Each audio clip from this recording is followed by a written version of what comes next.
লালমনিরহাটে শত শত সবুজ গাছে যেন হলুদ রঙের সোনালু ফুল ফুটেছে। এ ফুলের অপরূপ সৌন্দর্য সৌরভ এখন শোভা পাচ্ছে ফুলপ্রেমীদের। সেই সাথে পাখির কোলাহল ও ফুলের গন্ধে যেন মন জুড়িয়ে যায়। কালের বিবর্তনে সেই চিরচেনা সোনালু ফুল গাছ এখন প্রায় বিলুপ্তির পথে। অপরূপ শোভাদানকারী সোনালু ফুল বৈশাখ ও জ্যৈষ্ঠ মাসে ফুটে। এলাকাভিত্তিক ফুলটির নাম ভিন্ন ভিন্ন, কোথাও সোনালু, কোথাও বাঁদর লাঠি, কর্ণিকা, অনালু, সুধালু, আবার কোথাও স্বর্ণালী ফুল গাছ বলে পরিচিত। লালমনিরহাটে এই ফুল সোনালু নামেই বেশি পরিচিত।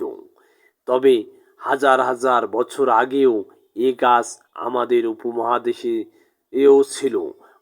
M R Rashed, Lalmonirhat.